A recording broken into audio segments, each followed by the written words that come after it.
बहुत समय पहले परीलोक में बहुत सारी परियां रहा करती थी, पर इंसान परियों को असलियत में नहीं मानते थे। वह उन्हें सिर्फ कल्पना मात्र समझा करते थे।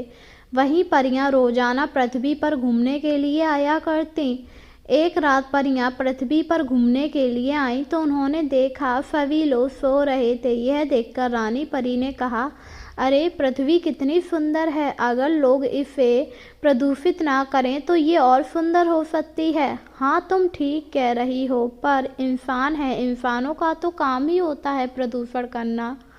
यह सुनकर रानी परी बहुत ही दुखी हुई, क्योंकि वह नहीं चाहती थी कि कहीं भी गंदगी रहे। इस पर रानी परी ने कहा, क्यों ना हम इस गांव को साफ कर दें, जिससे यहाँ की गंदगी सारी गायब हो जाए। वैसे भी रात भर हम करेंगे क्या।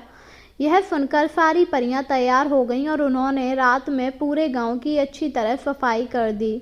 अगली सुबह जब गांव वाले उठे तो हैरान थे, क्योंकि पूरा गांव बहुत ही साफ था। इतना साफ गांव देखकर रामू बहुत ही हैरान हुआ और उसने कहा, अरे हमारा गांव किसने साफ कर दिया।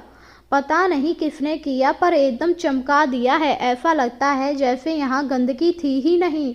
हाँ भैया, तुम बिल्कुल ठीक कह रहे हो, पर ये सब किया किसने। कहीं ऐसा तो नहीं रात में परियां आई हो।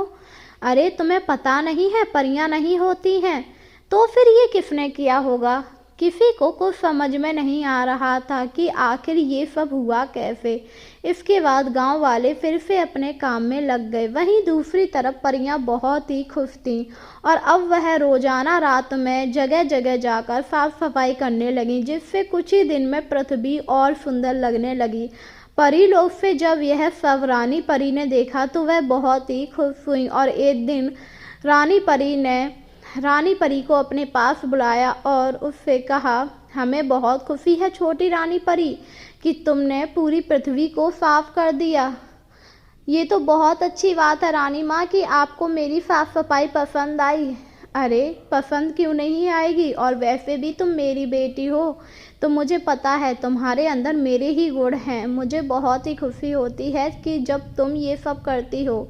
यह सुनकर छोटी रानी परी बहुत ही खुश हुई, क्योंकि उसे नहीं पता था उसकी माँ रानी परी इतनी ज़्यादा खुश होगी। उन दोनों परियों का नाम रानी परी ही था, छोटी और बड़ी रानी परी, जिस वजह से सभी जो बड़ी रानी परी थी वह वहाँ की महारानी थी, वहीं छोटी रानी परी उसकी बेटी थी। धीरे धीरे समय गुजर रहा था। समय के साथ सब कुछ सही चल रहा था। एक दिन की बात है, रानी परी दिन के समय पृथ्वी लोक पर घूमने आई। उसने परी लोक के नियमों का उल्लंघन किया था, क्योंकि दिन के समय कोई भी परी यहाँ पर घूमने नहीं आ सकती थी। पर रानी परी ने इस बात की अवहेलना की और वह दिन के समय पृथ्वी लोक पर आ गई। जब गांव वालों ने परी को देखा तो बहुत ज़्यादा हैरान हुए। रामू को तो अपनी आंखों पर विश्वास ही नहीं हो रहा था कि दिन के समय भी परियां होती हैं। इस पर रामू ने कहा, अरे तुम तो परी हो ना। हाँ मैं परी हूँ, क्यों, क्या हुआ। पर हम लोग तो सोचते थे परियां होती ही नहीं हैं। क्यों नहीं होती, यहाँ पर हर चीज़ मौजूद है, भले तुम लोग सोचो या ना सोचो। आज देख लिया ना, परियां होती हैं। यह सुनकर रामू बहुत ही हैरान हुआ और उसने कहा, इसका मतलब तुम ही ने उस दिन साफ सफाई की थी। हाँ मैंने ही साफ सफाई की थी, क्योंकि हमें पृथ्वी को हमेशा साफ रखना चाहिए, उसे कभी गंदा नहीं करना चाहिए, क्योंकि इससे प्रदूषण बढ़ता है जो हमारे लिए जानलेवा हो सकता है। यह सुनकर रामू बहुत ही खुश हुआ। इसके बाद रानी परी यहाँ से चली आई। जब यह बात बड़ी रानी परी को पता लगी तो वह बहुत ज़्यादा गुस्से में आ गई और उसने छोटी रानी परी से कहा, तुम्हारी हिम्मत कैसे हुई पृथ्वी लोक पर जाने की। तुमने हमारे नियम तोड़े हैं और इसकी सजा ये है कि हम तुम्हें पृथ्वी लोक पर अब कभी नहीं जाने देंगे। पर रानी माँ, हमारी बात तो सुनिए। अगर हम पृथ्वी लोक पर जाते नहीं तो इंसानों को पता कैसे लगता कि परियां होती हैं। वह लोग तो हमें कल्पना ही समझते थे। क्या ये तुम क्या कह रही हो। पर हमें इंसानों से क्या मतलब, वो हमें समझे या ना माने। क्यों मतलब क्यों नहीं है। जब हम लोग अस्तित्व में हैं तो हमें जानना भी तो चाहिए, लोगों को भी तो पता लगे परियां होती हैं।